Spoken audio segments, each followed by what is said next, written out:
லக்கணத்தில் சனி இருந்தால், சனிங்கிறதே நமக்கு தெரியும் இல்லையா? சனிங்கிறது வயது மூப்பை குறிக்கக்கூடியது.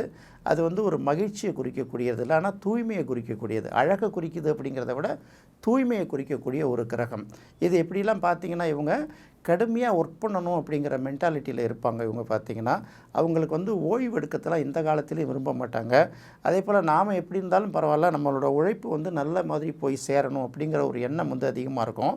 தன்னை அழகுபடுத்திக்கிறது, தன்னை அலங்கரித்து கொள்வது அப்படிங்கிறாங்கல்ல, அந்த விஷயத்தில் கொஞ்சம் கம்மியாக இருப்பாங்க.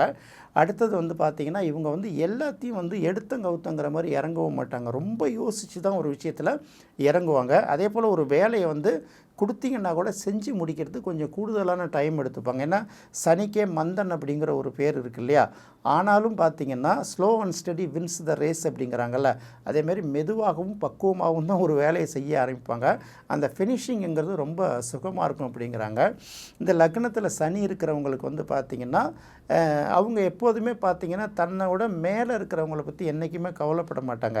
தன்னை விட கீழே இருக்கிறவங்க பாதிக்கப்பட்டவர்களுக்கு ஏதாவது செய்யணுங்கிற எண்ணம் தான் இவங்களுக்கு இருக்கும் இல்லையா? அதனால் நம்ம இந்த இடத்துல ஏற்கனவே சொல்லியிருக்கோம், லக்னத்தில் சனி இருந்தால் அது ஒரு வகையில் கர்மதோஷம் அப்படிங்கிற ஒரு விஷயத்தையும் சொல்லியிருக்கோம். அப்போ சனி அங்கே இருக்கும்போது பார்த்திங்கன்னா, அவங்க தன்னுடைய சுயநலத்துக்காகவும் தன்னுடைய நன்மைக்காகவும் செய்யக்கூடிய காரியங்கள் பெரிய அளவுக்கு சக்ஸஸ் ஆகாது. அடுத்தவங்களுக்காக அவங்க செய்யக்கூடிய காரியங்கள் அத்தனையும் பெரிய அளவுக்கு சக்ஸஸ் ஆகும். அப்படிங்கிறதுனால லக்னத்தில் சனிங்கிறது அடுத்தவர்களுக்கு உண்மையிலே பயன்படக்கூடிய ஒருத்தவங்களாக இருப்பாங்களே தவிர, தன்னுடைய சுய வாழ்க்கையில் கடைசி வரைக்கும் அவங்க உழைப்பையும் ஏதாவது ஒரு வகையில் ஒரு போராடிக்கிட்டு இருக்கக்கூடிய சூழ்நிலை உருவாகும் அப்படிங்கிறத மட்டும் நம்ம இந்த இடத்துல பார்க்க வேண்டியதாக இருக்குது.